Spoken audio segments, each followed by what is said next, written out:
We could all use a little excitement in our lives. Good morning, everybody, and welcome to the Recovery Classroom. My name is Drew. I am alcoholic. Today, I'm a recovering alcoholic, and I cannot be any more grateful. Real quick, before I pitch into the monologue this morning, I want to take an opportunity to invite anyone who is local to the Huntington, West Virginia area and who also works within the healthcare industry. And it doesn't matter if you're an office administrator, a janitor, doctor, BHT, nurse, doesn't matter. We want to invite you down to our healthcare recovery group every Thursday night, tonight at 8 o'clock, 5747 East Pea Ridge Road in Huntington at Pea Ridge United Methodist Church. That's the same location where we hold our Friday night crosstalk meeting. Every Friday night at 7 o'clock, it's open to God and everybody. So I want to encourage you to come on down and hang out with some like-minded individuals. Whenever I came back into the rooms in 2021, I was anything but excited. I came into the rooms to help, hopefully help me find a way to stop drinking. I tried everything. God knows I tried everything. But when I came back into the rooms, it was hard for me to believe that my life could be exciting without alcohol. It was hard for me to believe that I was going to have fun in my life without alcohol. Matter of fact, up until that point, usually all the fun and excitement happened with alcohol in my life. But nonetheless, I just couldn't picture being happy without alcohol in my life. But that begged another question. How happy was I? I was so miserable as a drunk. I was so miserable in my life. I was drinking day after day after day. Hell, I couldn't even imagine how in the hell I was even going to stop drinking long enough to get into a meeting. But again, my priority at that point wasn't so much about having fun. It was in the back of my head. How am I going to have fun? How am I going to enjoy my life? How is my life going to be exciting without booze, right?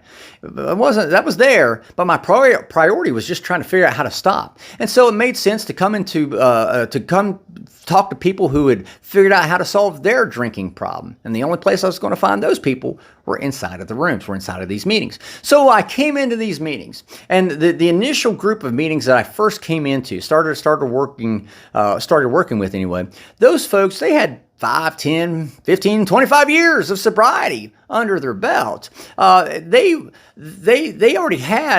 so used to having that happy, joyous, and free attitude. They'd spent years being happy, joyous, and free. The problem was, it kind of wore off. The happy, joyous, and free kind of wore off. I didn't see the passion. I didn't see the excitement and the enthusiasm that me as a newcomer I needed to see. The problem was I was 10, 15 days sober looking for some sort of excitement, some sort of passion and enthusiasm on these people in the rooms, and it just wasn't there. Not because they weren't happy, joyous, and free. It's just they'd spent a large part of their lives being happy, joyous, and free. It wore off. But I didn't understand that at first. I didn't understand that when I first came back in. And so I remember seeing people sit there and say, yeah, I'm happy, joyous, and free.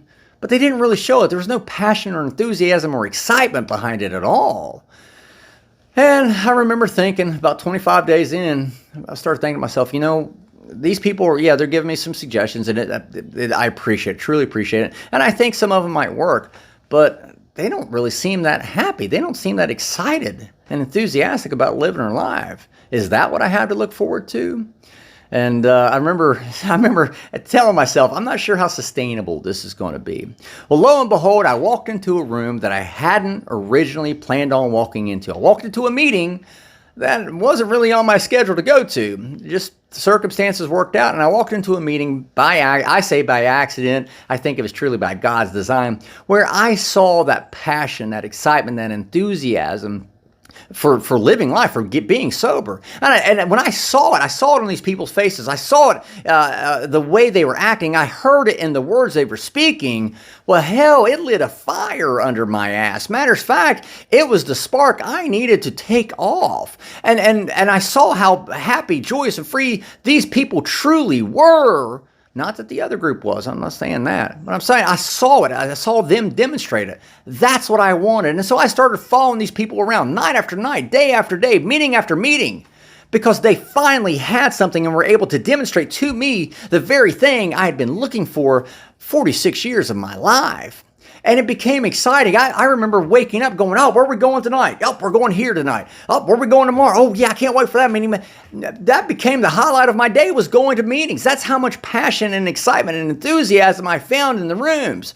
My point being today, if you're not in a meeting that's not filling your spiritual cup, if you're not in a meeting that's not giving you the hope that you're looking for, find another meeting. There are a plethora of meetings out there. And again, I'm not taking anything away from anybody who has 15, 25 years of experience under the belt. I understand how that happy, joyous, and free excitement can kind of become subdued over time. I get it.